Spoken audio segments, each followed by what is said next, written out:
No, man, let's talk about this. No, Boomer, man, they no Friday, they no Freebie, man. Yo, what is up? It is Boom Highway, and welcome back to another episode of Friday Freebie.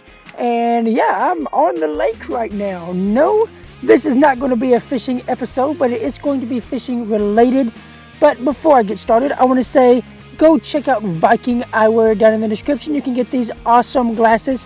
I've been using them for this specific fishing trip. That'll be up next week on Boom Fishing on Thursday. A lot happening during this trip. You do not want to miss it. This following week on Thursday, a lot happened. And some of it was really good, and one thing happened that was really bad.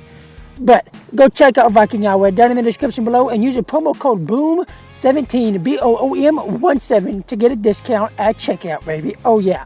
On today's Friday Freebie, I want to sit down and have, I guess you would say, a float and talk. You like that? A sit down. I want to have a sit and talk about fall fishing, because fall fishing is right around the corner here in Central Texas. Yes, I am thrilled about fall fishing. I love fall fishing. It's my favorite time of the year because the bass are fattening up for winter. And a lot of people don't think that bass actually fatten up for winter, but they do. They don't go into hibernation, but they do limit their movement in winter. And in turn, they have to fatten up so they can limit their movement in winter.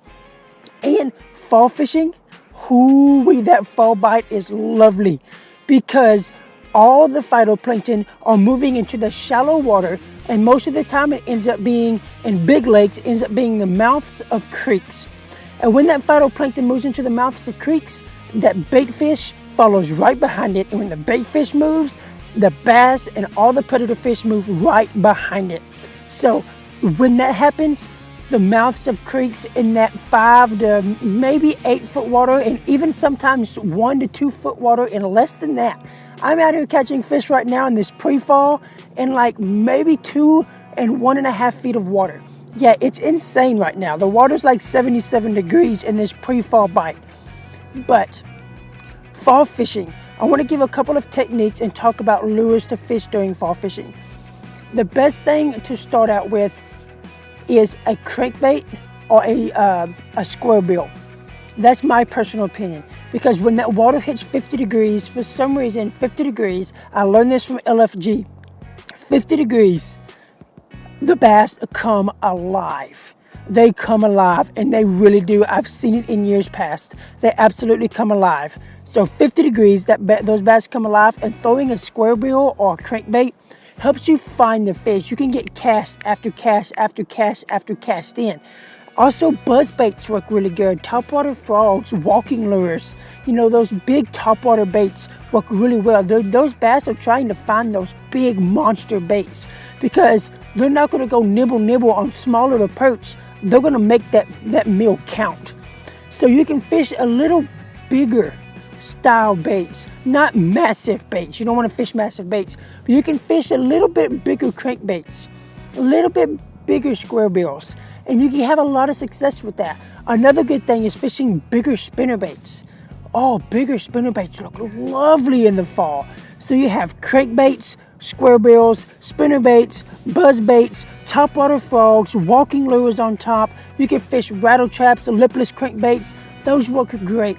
Fishing those type of lures in the fall, it really does make a massive difference because the fish are going after those bait fish. Because those bait fish, when it gets cold enough, somebody's showing off on a motorcycle. But when those bait fish, when they get cold enough, they start dying off. And the phytoplankton starts dying off. And the reason the phytoplankton move into those shallow waters is because that water gets more sunlight. It's a little bit warmer than that deeper water. And they can photosynthesize. They can actually make their food, do the process they need to photosynthesize. I don't know a whole lot about that, but I just know that's what they need that shallow water for. And I know the bait fish follow, and I know what follows the bait fish, the Mondo bass, baby. But fall fishing is upon us. I know this next week we're supposed to hit like 40 degrees. That's the low. So the temperature of the water is going to start dropping. Yes, so prepare yourself. Prepare your tackle. Crankbaits, square bills, lipless crankbaits, bigger spinner baits, not massive spinner baits, but a little bit bigger spinner baits, topwater buzz baits, your topwater frogs, all these lures you can fish. Start preparing yourself for that because the fall bite's right around the corner. And it's time to start fattening up our freezers while the fish are fattening up for winter. Oh, yes. But like I said, or like I always do, I practice catch and release. If you practice filling your freezer up, use these tips to fill your freezer up. I do catch and release. You see me all the time letting the fish go because I like to build fish habitats. Letting fish go builds fish habitats. But if you like to fill it up, go ahead. That's cool. I'll go fill my freezer up with catfish. That's what I like to do.